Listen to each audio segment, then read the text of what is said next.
सत श्री अकाल। सच्चे पातशाह श्री गुरु नानक देव जी राय भोय की तलवंडी से चले। मार्ग में सबसे पहले वे ऐमनाबाद में ठहरे। वहां भाई लालो के साथ गुरु साहिब ने वचन किया था कि जो 5 दिन शेष हैं, हम अवश्य तुम्हारे पास आएंगे। गुरु साहिब ने अपना वचन पूर्ण किया और 5 दिन भाई लालो के यहाँ निवास किया। उसके बाद गुरु साहिब आगे चल पड़े। चलते चलते जब 3 दिन बीत गए तो भाई मर्दाना जी को भूख सताने लगी। भाई साहिब ने मन में सोचा कि गुरु साहिब को न भूख लगती है न प्यास। मेरा इनके साथ निर्वाह कैसे होगा? अभी तो केवल 3 दिन ही बीते हैं, आगे तो लंबा मार्ग है। इतने दिनों बिना भोजन के कहीं मेरे प्राण ही न निकल जाए। भाई मर्दाना जी की मनोदशा देखकर गुरु नानक सच्चे पातशाह बोले, भाई मर्दाना जी, आपका क्या हाल है? मर्दाना जी कहने लगे, महाराज, क्या हाल पूछते हो? आपको तो भूख नहीं लगती, पर मुझे तो लगती है। अब मैं आगे नहीं चल सकता। गुरु साहिब बोले, मर्दाना जी, आगे आख, मदार का पौधा है, उस पर जो फल लगे हैं उन्हें ग्रहण कर लो। मर्दाना जी बोले, महाराज, मेरे साथ मजाक क्यों करते हो? ये तो जहर है, इसे खाकर मैं क्यों मरूं? गुरु साहिब ने कहा, मर्दाना जी, मेरा वचन मानकर खा लो, लेकिन लोभ मत करना। मर्दाना जी ने गुरु साहिब का वचन मानकर वे फल खाए। वे अत्यंत स्वादिष्ट थे। पेट तो भर गया, पर मन नहीं भरा। मर्दाना जी ने कुछ फल गुरु साहिब से छिपाकर अगले दिन के लिए रख लिए। अगले दिन जब उन्होंने वे फल खाए तो शरीर असहाय हो गया। कभी पेट दबाते, कभी नाक पकड़ते, भीतर असहनीय पीड़ा होने लगी। धरती पर गिर पड़े। गुरु साहिब ने पूछा, मर्दाना जी, क्या हो गया? मर्दाना जी ने सारी बात बता दी। गुरु नानक साहिब ने कहा, मैंने पहले ही कहा था कि लोभ मत करना। यदि फल रखने थे तो मुझसे पूछ लेते।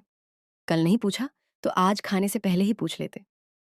पास ही फिर एक आंख का पौधा था। गुरु साहिब ने स्वयं फल तोड़े और मर्दाना जी को दिए। गुरु साहिब के स्पर्श से वे फल अमृत बन गए। यद्यपि उनमें विष था, पर गुरु साहिब के स्पर्श से वे अमृत हो गए। गुरु महाराज की कृपा से मर्दाना जी ने वे फल खाए और पूर्णतः स्वस्थ हो गए। उन्होंने हाथ जोड़कर गुरु साहिब से क्षमा मांगी और हंसते खेलते आगे चल पड़े। मन को एकाग्र करके इस कथा का श्रवण करें। इस प्रकार का कौतुक कर गुरुजी आगे बढ़ते रहे। मार्ग में हंसते खेलते यात्रा करते रहे। भाई बालाजी और भाई मर्दाना जी दोनों गुरु साहिब के साथ चलते रहे। मार्ग में चलते चलते अपने संदेहों का निवारण करते रहे। भक्ति मार्ग में चलते हुए अनेक प्रश्न उत्पन्न होते हैं, जिनका उत्तर केवल गुरु साहिब के पास होता है।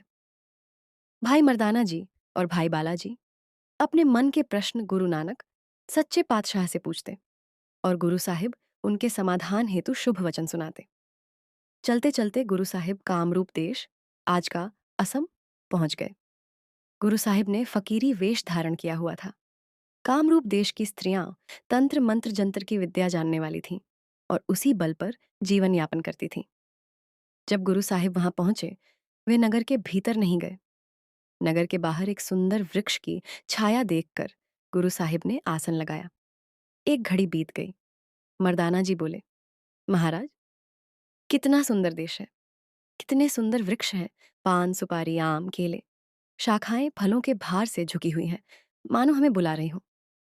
नगर के लोगों का पहनावा भी भिन्न था। मर्दाना जी बोले, महाराज, मुझे आज्ञा दें, मैं नगर में जाकर किसी अच्छे घर से भोजन ले आऊं। मुझे बहुत भूख लगी है। गुरु नानक साहिब बोले, मर्दाना जी, यह नगर तुम्हारे लिए ठीक नहीं है। देखने में सुंदर है, पर यह स्थान दुखदायक है। मर्दाना जी ने आग्रह किया, बहुत विनती की। अंततः गुरु साहिब मुस्कुराकर बोले, यदि जाना ही चाहते हो तो जाकर देख लो। मर्दाना जी नगर में गए। वहां की स्त्रियों ने उन्हें परदेसी जान लिया। वे जादूगरनियां थीं। एक स्त्री ने मंत्र तंत्र से रस्सी डालकर मर्दाना जी को मेंढा बना दिया और बांध दिया। मर्दाना जी को भीतर से सब ज्ञान था, पर शरीर मेंढे का हो गया।